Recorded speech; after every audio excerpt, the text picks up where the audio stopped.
Hey, salut Vincent! Salut Vincent. Hey, what's up les boys? Comment Ça ça va? va? Ça va bien, toi? Ça va pas payer, ça va pas payer. Là, Je suis un peu nerveux là. Ben Ben non, non, hey, ben attends non, une ben minute. On non. va commencer par calme-toi. Là. Nous autres, on n'est pas stressants. OK? On va faire un son qui déstresse. T'es-tu Ah, déstressé, là? l'histoire que le style. Là, t'es dans le vestiaire, si je me trompe pas, ou? Ben là, on avait une pratique de hockey, puis là, je viens de sortir, puis je suis à vous là. OK, Fait que ça nice. fait peut-être 5 minutes que je suis débarqué de la pratique là. OK, Euh, bon. Parfait, c'est bon. Une petite entrevue. Après ça, on s'en va relaxer à la maison. Je te remercie d'avoir accepté Ouais. de venir nous parler ce soir parce que, tu sais, on parle souvent d'histoires de courage et tout ça, de persévérance dans la vie, puis d'avoir la chance de te parler ce soir. On est honoré, là, c'est la façon de le dire. Puis les gens, je pense, vont tout comprendre dans quelques minutes. Dans le fond, je pense que la façon la plus simple de le faire, c'est de séparer ça en trois segments. Tu sais, le avant, le milieu, puis le après. Je vais mettre Ouais. les gens en contexte. Tu jouais à Midget 3 pour les Vikings de Saint-Eustache. Tout un joueur de hockey. Tu as signé un contrat avec l'Océanique de Rimouski.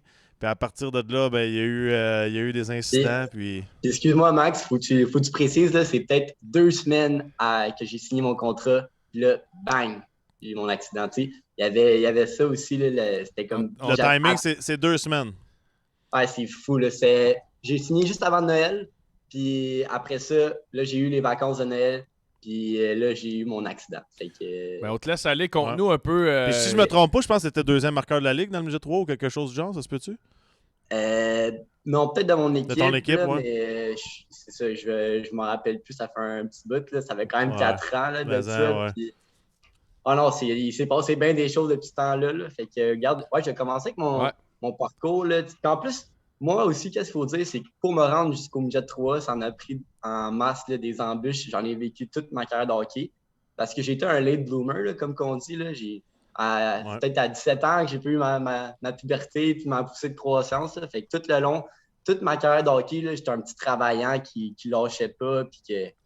Fait que là, je me suis fait couper à chaque année. J'étais le dernier coupé à chaque année. Paf, paf. Puis à chaque année, j'essaie de revenir plus fort. Puis à un moment donné, j'ai comme eu un break dans le midget espoir. Puis là, c'est là que ça a parti. J'ai fait une méchante saison. Puis là, c'est la saison où j'ai fini deuxième scoreur de Ah, la c'est Ligue ça, OK.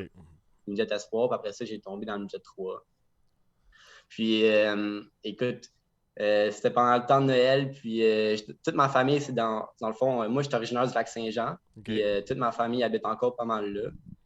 Puis pendant le congé de Noël, on fait toujours un peu de motoneige, puis on est peint dans le plein air, puis tu sais, il n'y a pas grand-chose à faire d'autre que là-bas. Là. C'est pas mal ça que Ouais. c'est de la motoneige. Là.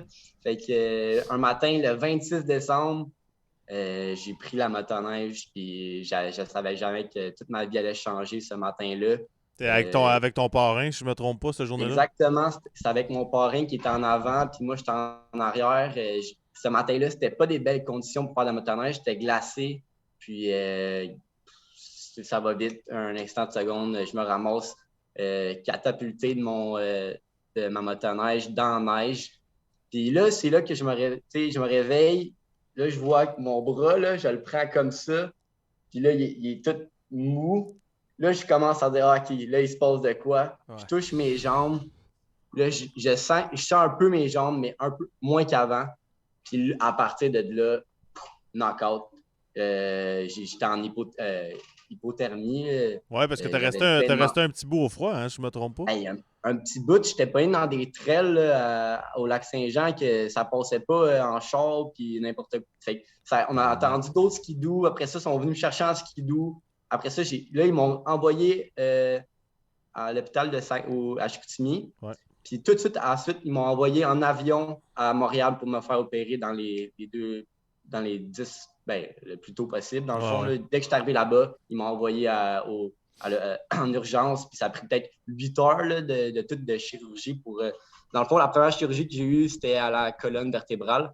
Parce que donc, moi, dans le fond, toutes mes blessures, je me suis cassé le bras, je me suis cassé la colonne vertébrale, je me suis cassé les deux jambes, le tibia, la cheville, puis 2 côtes, puis une commotion. Fait que c'était pas mal un bon Mais wrap-up. je t'arrête là, parce que là, tu nommes tout ça, mais tantôt, tu parlais, tu étais à terre, puis tout ça, puis c'était juste ton bras que tu sentais la douleur? Ben, en fait, c'était tellement sur l'adrénaline, là, je sentais rien. Là. Mon bras, là, il était tout mou, là, puis j'étais comme, je le sentais pas. Là, Wow. mais je savais que c'était vraiment pas drôle, mais tout ça, c'est tellement vague là, dans ma tête présentement parce que, puis là, c'est comme dans l'instant d'une seconde. Puis après ça, j'ai eu 3 autres opérations, comme je disais tantôt. Là, ils m'ont opéré le bras. Puis la dernière opération, ils ont attendu comme 2 semaines avant de m'opérer les jambes parce que c'était trop enflé puis ils ne devaient pas rien faire. Puis je me rappelle, pendant que, je sais pas si vous avez vu des photos un peu là, de mes jambes dans ce temps-là, j'avais des broches là, Ouais. dans toutes les. Puis mon coach, il arrive, il était venu me voir à l'hôpital, il arrive, puis ils sont en train de tout déballer mes jambes. Puis là, il arrive, puis la première fois qu'il voit, c'est ça. Ah, il retourne d'abord à ses yeux, puis il capotait. Puis toi, tu ris, Puis, là. D'une certaine façon, je suis heureux que tu le vois de cette façon-là, parce que c'est pas facile ce que tu as vécu. Là. mais attends, là, puis mon deuxième coach qui était dans le Jet Sport quand il est venu me voir, ça, c'est une bonne histoire. Mon père, il est 5 et 9 peut-être, puis mon coach, il est 6 pieds 3 dans ce temps-là, puis il a fait un choc vagal, mais il est tombé sur mon père. C'est Daniel Gauthier, là, il a joué un bout qui se fait repêcher dans. Ouais, fait que c'était lui qui me coachait dans ce temps-là, puis il est tombé. C'est un bon monsieur, là, il est tombé direct sur mon père. Puis là, finalement, il se sentait mal parce qu'il était venu me voir à l'hôpital, mais toutes les infirmières sont venues le voir. Puis là, il l'a emmené dans un lit de l'autre bord. Puis là, il était comme moi, finalement, je t'ai pas vu. Ça n'a pas d'allure, ça. Ça n'a aucun bon sens. Puis là, tu parles de l'hôpital, l'opération. Ça a pris beaucoup de temps pour l'opération aux jambes. Ouais, ça a pris 2 semaines. Ouais, excuse, ça a pris 2 semaines là, avant qu'il puisse opérer. Puis après ça, c'est une autre opération de peut-être 8 heures là, encore pour les 2 jambes parce que ma cheville au complet était grainée. Ah ouais. Mon tibia était fendu en deux. C'était vraiment. À ce temps-là, est-ce que tu doutes de ton futur? Qu'est-ce qui va se passer? Ou tu te dis, Euh, ça va se régler? Dans le fond, à l'hôpital, c'était vraiment. Je savais pas pantoute parce que c'était encore trop tôt. Mais ça, je vais en venir dans ma réadapte là, après un peu. Ouais. Parce que là, après mes opérations, là, on a commencé dans le bout que j'ai réappris à tout faire, là, réappris à manger de la compote avec mon bras, comme que j'ai appris à, à me lever parce que j'ai été peut-être 2 mois à l'hôpital sans pouvoir me lever. Fait que, il me prenait avec une machine, puis il me levait, puis là, il y avait peut-être 30 minutes que je pouvais être assis dans ma journée, puis sinon, je retournais dans le lit. Fait que ça, c'était une histoire de 2 mois. Après ça, ils m'ont renvoyé à IRGLM. Fait que ça, c'est l'Institut de réadaptation pour les personnes qui ont une atteinte à la moelle épinière. OK. Fait que ça, c'était encore j'étais encore à l'hôpital, mais en plus, c'était un autre centre. Puis ça, c'est comme je peux faire de la réadaptation à l'interne. Fait que j'habitais là, mais je faisais de la rehab peut-être pendant 2 fois par jour. Après ça, j'avais le psychologue. Tout ça, c'était dans le même emplacement. Ça, c'était un autre 2 mois quasiment, là, 1 mois et demi. Fait que en tout, j'étais quasiment 4 mois à l'hôpital. Puis après ça, quand je suis sorti, là, j'ai commencé à faire de la réadaptation à l'externe. Fait que là, j'étais retourné chez nous, mais dans le fond, ouais, excuse. Ouais, c'est top. Moi, dès qu'il y a une petite affaire, c'est sûr que je perds le contrôle. Prends ton temps, c'est pas grave, on est habitué d'investir. Hey, c'est sûr, c'est pas la meilleure place, mais bon, on va faire qu'est-ce qu'on dit. Fait que, ouais, là, j'étais à l'externe, puis dans le fond, là, j'avais la physio une fois par jour, puis c'était à Saint-Jérôme, puis moi, j'habitais à Saint-Eustache. Fait qu'à tous les jours, il fallait que j'aille à Saint-Jérôme. Puis ça, puis là, ma mère avait pris congé pour, elle a fait sur la maladie, là, pendant 1 an de temps, elle s'est quasiment juste occupée de moi, parce que tu veux pas, j'étais en chaise roulante, puis ma maison n'était pas adaptée. Fait que c'est sûr que là, on s'embarque dans un bon 2 ans de réadaptation physique. À tous les jours, j'allais en physio, puis là, j'en faisais tout le temps parce que mon but, c'était de revenir comme une personne normale. Moi, dans ma tête, c'était impossible que j'ai. Parce qu'il y a un bout à l'hôpital qu'il y a des médecins qui m'ont dit Vince, ça se peut que tu ne marches pas, ça se peut que tu ne rejoues plus au hockey. Là, t'sais. Mais moi, dans ma tête, ça a été le même toute ma vie. Je me suis dit, ben là, tout le monde me dit ça dans ma vie que j'allais pas réussir. Mais fait que, puis là, à un moment donné, peut-être après le 2 ans là, que j'ai donné à chaque jour tout ce que j'avais, j'ai commencé à réaliser que finalement, c'était peut-être pas de ma faute là, si j'ai encore des limitations physiques. C'est vraiment la moelle épinière. Même autant que je travaille le plus fort que je peux, c'est pas moi, c'est mon corps qui le contrôle. Je suis encore avec des limitations, mais là, je commence à être bien avec. Là, ça va faire 4 ans, puis je vis avec à tous les jours. Puis maintenant, je le prends comme un petit charme là, quand je marche tout croche, là, dans le fond. Là, parce que mes amis au bar, là, ils me disent que je marche plus droit quand j'ai bu une coupe de bière, dans le fond. C'est quoi justement les plus grandes limitations que tu as? Ben là, je peux plus courir, mais je marche avec des orthèses présentement qui m'aident à garder ma cheville droite. Parce que moi, dans le fond, où je suis plus atteint avec ma moelle épinière, c'est j'ai une fesse que j'ai moins bien récupérée que l'autre. Puis dans le fond, puis évidemment, j'ai mes chevilles. Fait que les orthèses ils aident à garder mes chevilles à 90 degrés. Fait que ça permet que je puisse marcher plus sur des plus longues distances, puis c'est plus facile pour moi de marcher. Là. Je voulais juste savoir à quoi tu t'es accroché, tu sais, parce qu'on s'entend que là, tu le racontes avec un sourire, puis c'est drôle, là, mais c'était pas si drôle que ça dans le milieu. Là. Ah, non, qu'est-ce que je me suis accroché, c'était le bon vieux hockey. Là. Dans ma tête, c'était de jouer au hockey, là, mon objectif. Puis, by the way, je fais une petite parenthèse. Justement, RDS qui avait fait un reportage justement juste sur toute ma réhabilitation jusqu'à la fois que je mets les patins sur la patinoire. Nice. Vous avez vu, ça donnait quoi, là, les coups de patin? Là, c'était croche en maudit, mais au moins, j'ai réussi à mettre les patins sur la glace.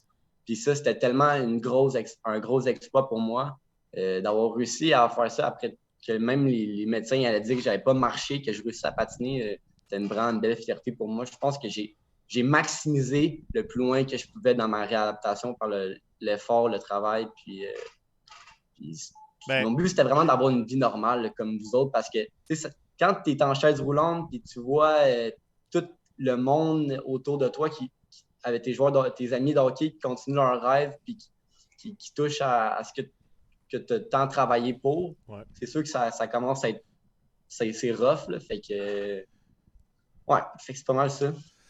Puis aujourd'hui, tu as pris ça, puis là, tu fais quoi? Tu sais, je vois ton chandail Hockey Québec.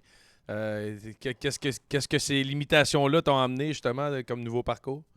Écoute, ça, c'est vraiment c'est ma renaissance, là. Après mon accident, là, on a fait 2 ans, puis là, j'ai fait une grosse dépression, évidemment, là, parce que les premiers 6 mois, première année, c'était vraiment le bout le plus tough, c'était physiquement, évidemment, parce qu'à chaque jour, je devais m'entraîner, à chaque jour, je devais aller en physio, à chaque jour, c'était très difficile, c'était très demandant pour mon corps aussi de récupérer. Mais après ça, on a tombé dans un noir total. Là. J'ai tombé dans le fond du baril, là, évidemment. Là. Je voyais noir quasiment tous les jours. Puis, justement, Vincent, je vais t'arrêter là parce qu'on a tellement de gens qui nous écrivent, qui ont des moments difficiles, puis tout ça, puis tout est tellement inspirant. Je veux que tu rentres dans les détails. C'est quoi le moment noir? Qu'est-ce qui se passait, puis comment tu as réussi à te sortir petit à petit de tout ça? OK. Ben, il y a beaucoup de choses qui s'est passées dans ma tête, mais la première affaire, c'est que vous, les boys, vous avez sûrement vécu peut-être une situation similaire quand vous avez pris votre retraite. C'est quand on est des joueurs de hockey, toute notre vie et notre confiance, c'est beaucoup relié à le joueur de hockey, tu sais. Ouais. Puis quand tu perds ça, ben moi, j'ai comme vraiment perdu une partie de moi. Puis j'ai perdu aussi tout le chemin que je m'avais tracé dans ma tête. Je vais essayer de faire le junior majeur. Après ça, je vais essayer d'aller jouer en Europe. Après ça, je vais retourner aux études. Tu sais, tout ça est chamboulé. Puis là, mes chums, c'est là que tu vois tes vrais chums aussi. Là, tu sais, eux autres qui sont juste là parce que tu joues dans la même équipe de hockey. Mais là, dans des moments tough que tu as besoin et que tu n'es pas du monde, ben c'est là que tu vois tes vrais chums. Mais moi, c'est vraiment ma famille, honnêtement, là, qui m'a aidé, qui m'a supporté là-dedans parce que ma mère était là à chaque jour à l'hôpital pendant la journée. Puis mon père était là à chaque soir parce que sinon, j'avais beaucoup de difficultés. Je faisais des crises d'anxiété. C'était vraiment des bouts difficiles. Fait que moi, c'est sûr que la famille, ça a été vraiment ça a vraiment été important. Mais tout, dans le fond, part de toi. Ça, c'est quand j'ai réalisé qu'à un moment donné, il faut t'arrêter de t'apitoyer sur ton sort parce que si tu ne changes pas cette mentalité-là, ben, tu ne vas jamais réussir à avoir de quoi. Ouais. Fait que quand j'ai commencé là, c'est normal. Le temps fait son œuvre aussi, comme qu'on dit. Là, parce Ouais. que je peux pas dire, demain matin, je fais un accident, boum, j'ai un mental de feu, je Non. vais faire ci, ça. Ça Ça se marche pas de construit, même. ouais. Ça se construit, ça a été long. Là. Ça a pris 1 an. Puis moi, je suis parti 3 mois en Australie aussi, toute seule en backpack, en canne, dans ce temps-là. Wow. Puis j'étais comme, faut que j'apprenne à me retrouver moi-même, la personne que je suis. Puis tu La voulais être nouvelle personne seul. Tu devais être seul pour jouer ça? J'étais allé toute seule à 18 ans en Australie. J'ai dit, maman, il faut que je parte le plus loin possible de tout ça ici. Là, je m'en vais en Australie. Fait que je pars de ça.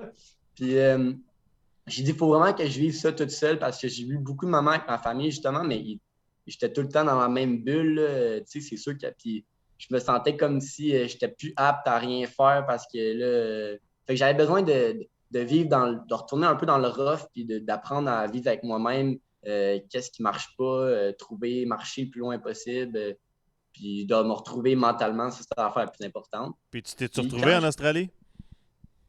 Pour de vrai, ça allait aider parce que je me levais le matin, j'allais faire du surf, j'ai repris goût à la vie là, après un bon 2 ans de marde, là, on va se le dire. C'est le mot, c'est marde. Ouais, fait que, après un bon 2 ans de difficultés et d'obstacles, c'est sûr que ça m'a fait du bien de juste me retrouver, d'être moi-même, puis savoir qu'est-ce que je peux faire, tout ça. Puis après ça m'a permis de passer à la prochaine étape. Puis la prochaine étape, c'est ça, c'est retourner dans le parasport. Fait que le parasport, ça a changé ma vie complètement. Ah ouais, hein? Ouais. Fait que là, parle-nous-en, c'est quoi les objectifs là-dedans, puis quel sport, puis... Qui est cool.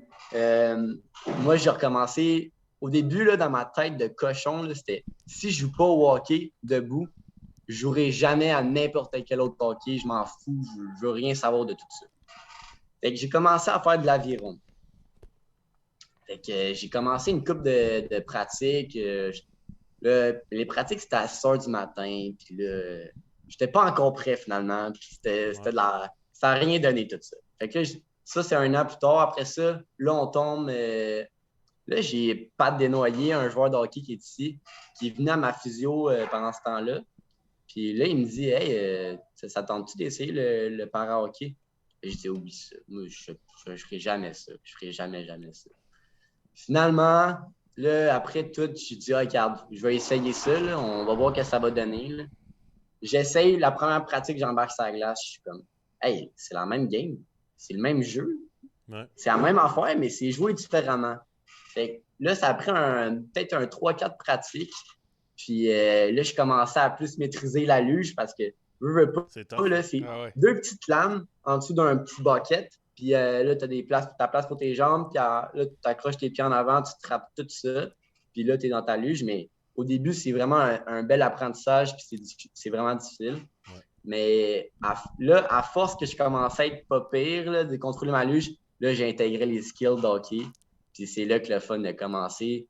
Tu sais, scorer des goals, c'est le meilleur feeling au monde, les boys. Je sais pas, moi, Vincent, moi, je sais pas, ça m'arrivait pas souvent. C'est le fun? Fait que, puis finalement, tu sais, dans ma tête, ma carrière de hockey, c'était fini. Ma carrière d'athlète, c'était terminé. Fait qu'à partir du moment que je retouchais à ce sport-là, tout ce qui s'est ensuivi, c'était vraiment du bonbon pour moi. Puis je suis tellement content d'avoir trouvé ça et d'avoir embarqué dans ce milieu-là. Ça a complètement changé ma vie. Puis là, tu as été d'un tournoi à Brampton, en Ontario, si je ne me trompe pas, puis tu as repogné à piqueur. 22 équipes, para-hockey, puis ça t'a donné le goût. Là. Il y avait le Japon, la Corée qui était là, puis j'étais comme, il y avait du staff au bout, les physios, tout. J'étais comme, c'est sérieux ici, là, ça recommence. Puis là, c'était ma première game, premier chiffre, bang, je score. En plus, mon coach, Max, il me met à def. Moi, j'ai toujours été un attaquant dans la vie, mais là, pour les besoins de la cause, ils m'ont mis à def. Premier chiffre, je score. Là, deuxième chiffre, je retourne en avant. Tous les joueurs disaient que j'étais Quinn News, puis que ça n'a pas fait longtemps ma carrière de def. Ils m'ont envoyé à l'attaque. À la deuxième game, j'ai jamais retouché à la défense à partir de ce moment-là. Mais écoute, on a gagné le tournoi. On a gagné toutes nos games. C'était vraiment c'était vraiment, c'est là que j'ai retombé en amour avec le sport, la compétition, de gagner. Parce que moi, dans la vie, je suis bien orgueilleux, mais je suis un extrême compétitif. Fait que j'ai tout le temps besoin de ça, là, de goûter à cette compétition-là. Puis ça m'amène à. Là, j'ai découvert le para-hockey, mais j'en ai peut-être pas commencé. Fait que l'été, là, j'ai commencé à faire du paracyclisme. Fait que là, ouais, puis là, c'est pour ça que ça m'amène à la semaine prochaine, ben, le 22 avril jusqu'au 1er mai, c'est le défi sportif Altergo. Que moi, je compétitionnais avec. Parce que j'ai eu. Excuse. Moi, quand je passe des idées, ça se peut que je parte de gauche à droite. Là, Prends ton temps. Je retourne toujours en arrière parce que je me suis fait inviter au camp de Team Canada développement, les rookies, tous les rookies. Puis ça va être la semaine prochaine, c'est au défi Altergo. Là, c'est sûr que ça va être quelque chose de complètement spécial, là, de porter le chandail de Team Canada. J'aurais jamais fait ça. J'aurais jamais fait ça dans ma carrière d'hockeyeur, là, tu sais. Exact. Quand on va se le dire, là. Fait que de toucher à ça, puis c'est tellement ça va être tellement des bons moments. Puis, tu sais, mon bagage d'hockey, là, je le prends avec moi parce que là, je connais tellement la game, je joue depuis j'ai 4 ans, puis c'est le même sport, là. Fait que là, j'ai commencé à intégrer des spoons. J'amène vraiment un aspect. Tu sais, les gars, il y a des gars qui n'ont jamais joué vraiment au hockey debout parce que des fois, c'est de naissance ou bien des fois, ça a juste donné, peu importe leur histoire, tout le monde a des histoires différentes, puis c'est vraiment génial aussi dans l'équipe. Là, ça, c'est une autre affaire. Mais, tu sais, qu'est-ce que j'amène, là, c'est. Là, je vais sûrement me faire lancer des tomates par mes coéquipiers, là, mais. J'étais un peu le Zegers du para-hockey. On vient de comprendre.